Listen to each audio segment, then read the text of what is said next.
Have you mistaken a myth for a fact? I have. Hi and hello. Welcome to Nurturing Youth Counseling. I'm Colette, a licensed professional counselor partnering with you in your child's social and emotional development. I answer questions about children's mental health and provide skills that I've learned while in private practice and with my own children. Come journey along with me on this roller coaster ride of life that we call parenting. Here's what I consider to be the top 5 myths about kids and grief. Please remember, death is a universal experience, but grieving and mourning are individualistic in terms of our cultural beliefs, norms, and values. So take this information with a grain of salt and apply it to your family in your own way. Myth 1. The death of a loved one is the only major loss kids experience. In reality, kids and teens experience a range of losses. The loss of a pet, a dream, separation by divorce or relocation, losses of friendships and relationships, as well as losses due to illness or death. All of these things can generate grief reactions. Myth 2. We need to protect our kids, whether from grief or witnessing the death.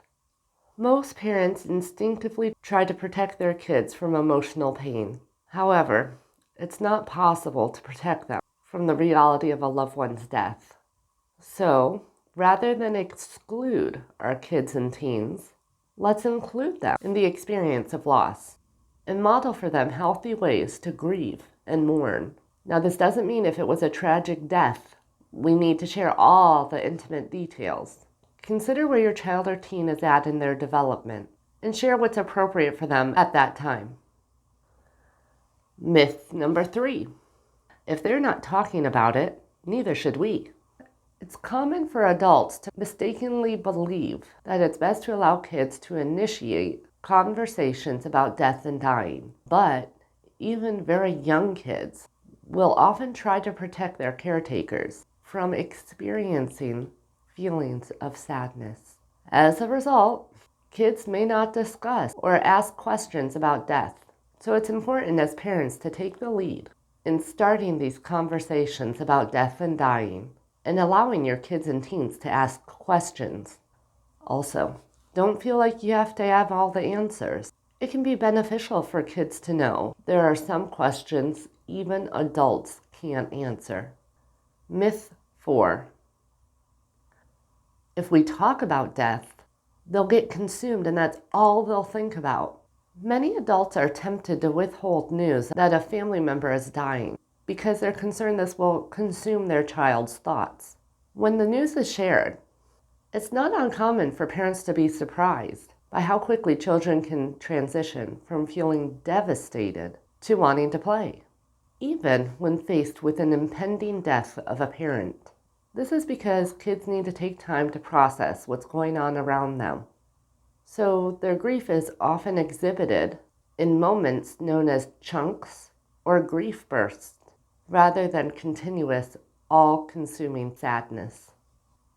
Myth 5. Children don't understand death, so therefore they don't grieve. That's like saying if you're not crying, then you're not grieving. So not true. This myth reflects a misperception that because children are less experienced and knowledgeable, they'll not hurt as deeply as those of us who understand what's going on.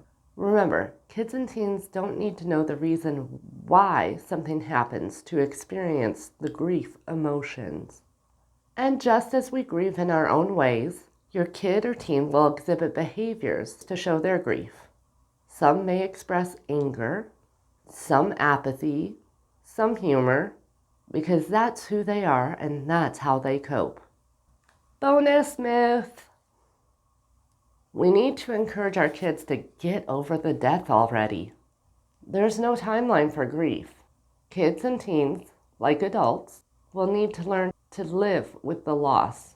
and may revisit that loss at different points of their development or at different times when milestones occur. Thank you for joining me on this exploration of myths about kids and grief. If you want to learn more about how to talk to your kid or teen about death, or get a better understanding of where your kid or teen may be developmentally in understanding death, check out the links in the description box below. If you found this helpful, please like so I know you're interested in hearing more about grief and loss.